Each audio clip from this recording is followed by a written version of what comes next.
प्रधानमंत्री जी परिवारवाद का विरोध करते हैं और उनकी ही पार्टी में 10 से ज्यादा लोगों को, नेताओं के बाल बच्चों को टिकट दिया जाता है।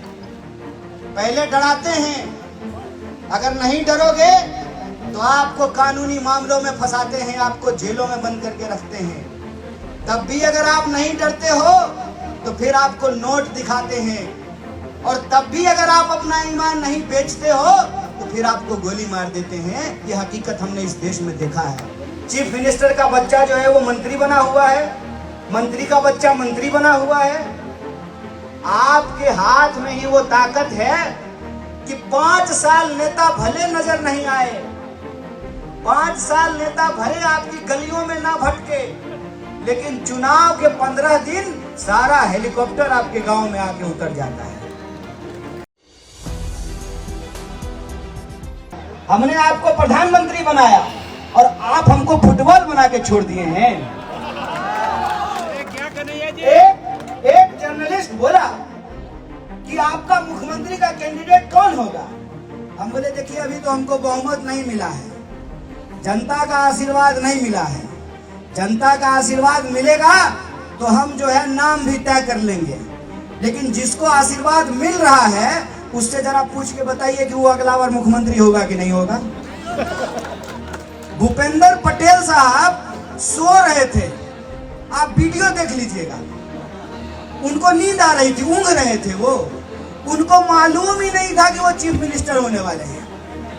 और रूपानी साहब को मालूम ही नहीं था कि उनको एमएलए का भी टिकट नहीं मिलने वाला है।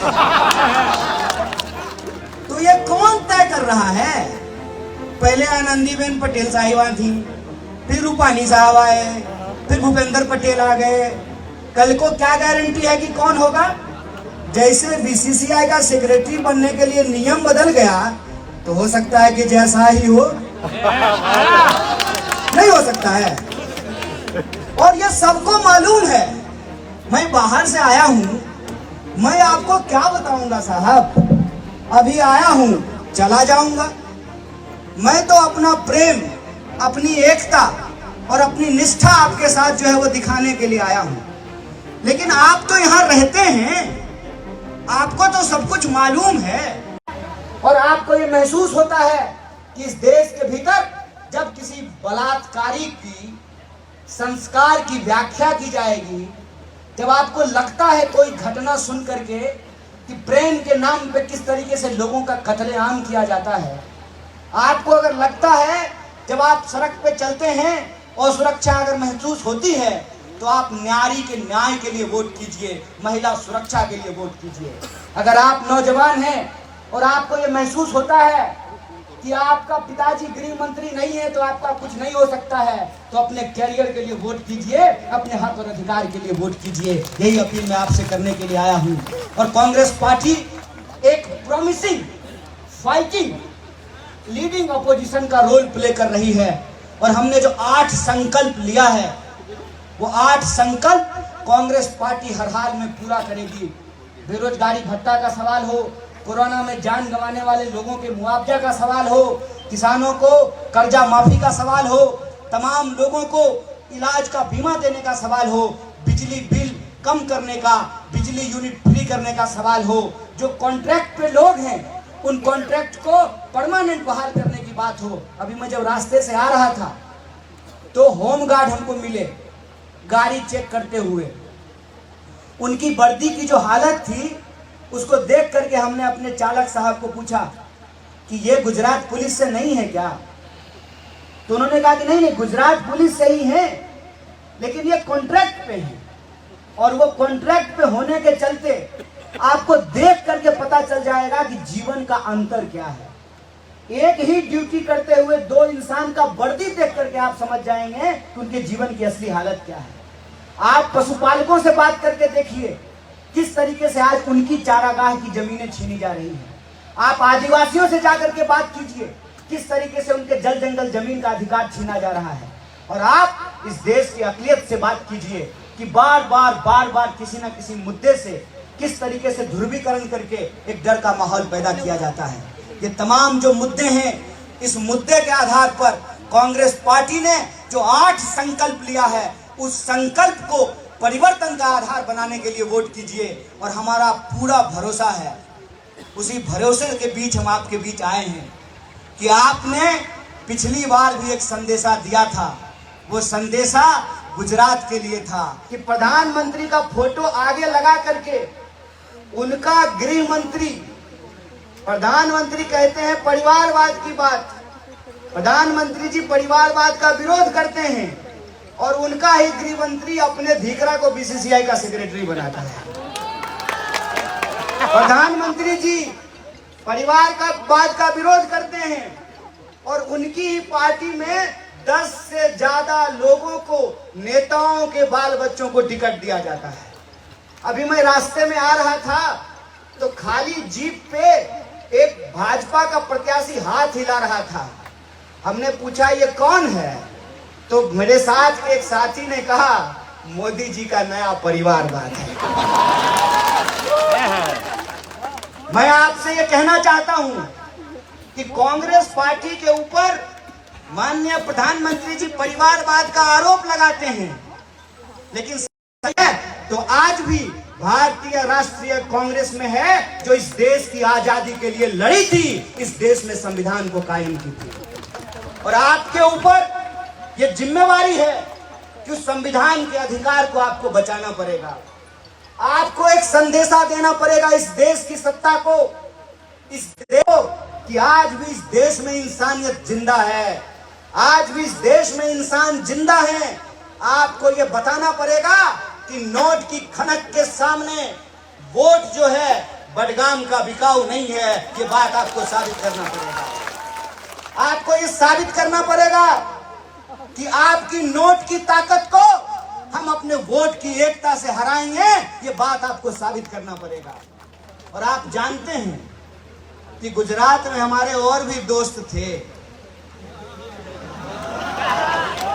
और बीजेपी कैसे लड़ने वाले लोगों को उनके साथ कैसा बर्ताव करती है ये हमको मालूम है। पहले डराते हैं, अगर नहीं डरोगे तो आपको कानूनी मामलों में फंसाते हैं, आपको जेलों में बंद करके रखते हैं।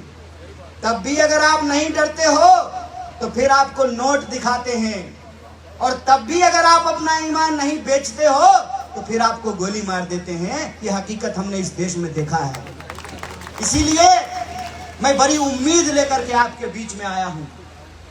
ये उम्मीद लेकर के आया हूं कि आप ये भरोसा दीजिए कि जिग्नेश भाई तुम्हें यहां मत रहो, सिर्फ बडगाम नहीं जीतना है। बडगाम तो तुम पिछली बार ही जीत लिए थे, पूरा का पूरा गुजरात जीतना है। आप चाहते हैं कि पूरा गुजरात जीता जाए, तो फिर जिग्नेश भाई को ये भरोसा दीजिए कि जिग्नेश भाई आप बूथ मैनेजमेंट की चिंता मत करो, हम इस नकली चाणक्य को बडगाम में पटखनी दे करके आपको दिखाएंगे। आप नोट की चिंता मत करो, नोट से क्या क्या खरीद सकते हो, नोट से वही खरीद सकते हो ना जो बिकने वाला माल होगा। बडगाम की जनता बिकने वाली नहीं है, ऐसा है कि नहीं है? जोर से बोलिए, है ना? तो आप चाहते हैं कि गुजरात जीते, तो जिग्नेश भाई को और भी जगह जाना पड़ेगा ना।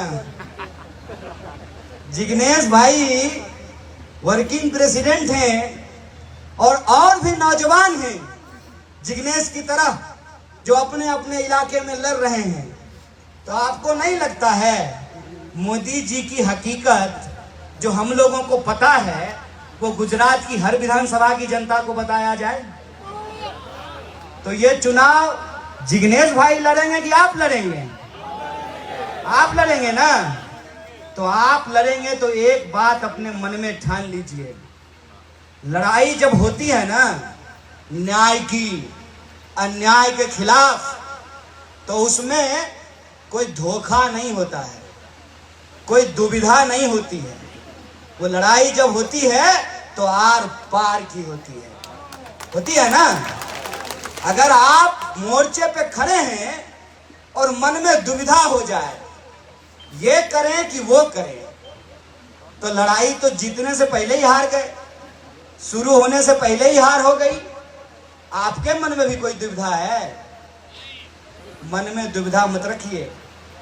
मैं आपको यह बात कहना चाहता हूं कि मैं दिल्ली रहता हूं और हमारी यात्रा अभी हैदराबाद से गुजरी है।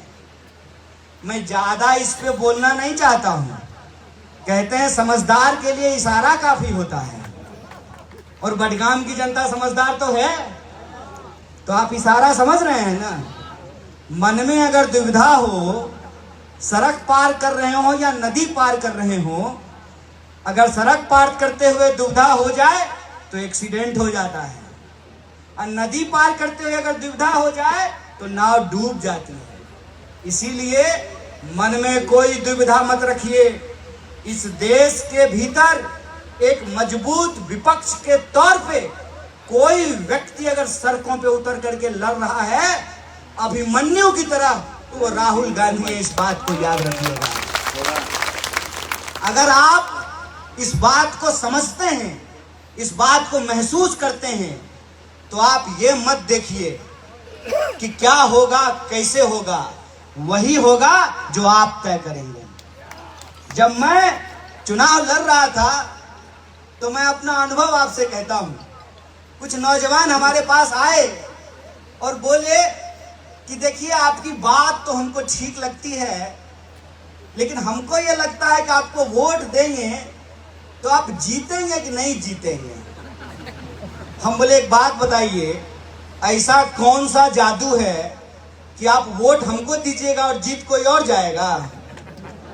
ये बात मैं आपको याद दिलाना चाहता हूं कि डॉक्टर बाबा साहब भीमराव अंबेडकर ने, इस देश की संविधान सभा ने, भारतीय राष्ट्रीय कांग्रेस ने एक ऐसा अधिकार आपके हाथ में दिया है, उस अधिकार की ही ताकत है कि मोदी जी का फोटो आगे करके सारा लुटेरा उनके पीछे खड़ा हो गया है लाइन लगा करके, और कहता क्या है, मोदी जी किसके लिए चोरी करेंगे? भतीजा के लिए, अमित शाह के धिकरा के लिए? ऐसा थोड़ी है कि इस भाजपा में सब मोदी जी की तरह है। सबके बाल बच्चे हैं, सब चीफ मिनिस्टर अपने बच्चे को चीफ मिनिस्टर बनाने के लिए तैयार है। चीफ मिनिस्टर का बच्चा जो है वो मंत्री बना हुआ है, मंत्री का बच्चा मंत्री बना हुआ है। आपके हाथ में ही वो ताकत है कि 5 साल नेता भले नजर नहीं आए, 5 साल नेता भले आपकी गलियों में ना भटके, लेकिन चुनाव के 15 दिन सारा हेलीकॉप्टर आपके गांव में आके उतर जाता है। यह आपकी ही ताकत है कि जब आप कोरोना में मर रहे थे, आपको ऑक्सीजन सिलेंडर नहीं मिल रहा था, आप अपने अपनों को खो रहे थे, और जान गंवाने के बाद आपको सरकार से कोई मुआवजा नहीं मिल रहा था, तो एक भी कैमरा नहीं आया था। क्या दोस्त, चुनाव नहीं होता तो बडगाम आते क्या? चुनाव है तभी ना आए हैं। मामला टीआरपी का है, तो टीआरपी देता कौन? ये टीआरपी कौन देता है? ये आप देते हैं। मैं आपको बता देता हूं, जिसके जुल्म से आप परेशान हैं उसको ताकत आपने ही दी है, उसको शहद आपने ही चटाया है।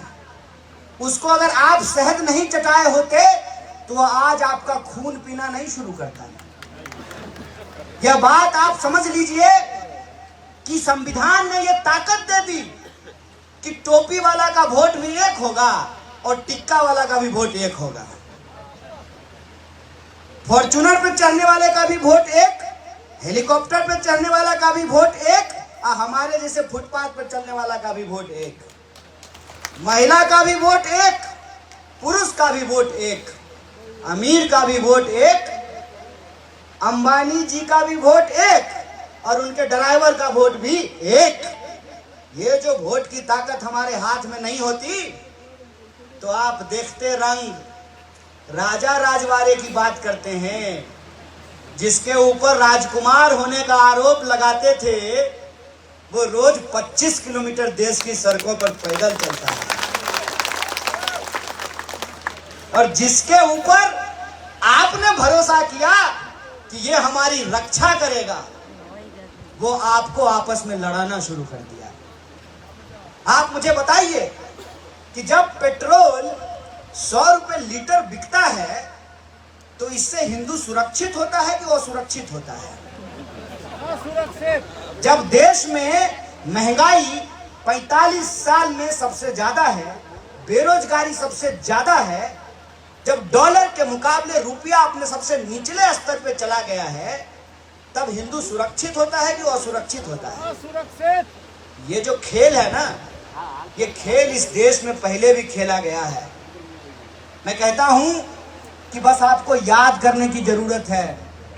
जब देश के किसानों ने यह फैसला लिया कि हम अंग्रेज अफसरों को लगान नहीं देंगे, ये हमारी धरती माता है, इस पे हम मेहनत करते हैं, हम फसल उगाते हैं, ये 3 मई की 13 में हम इसको लगान नहीं देंगे।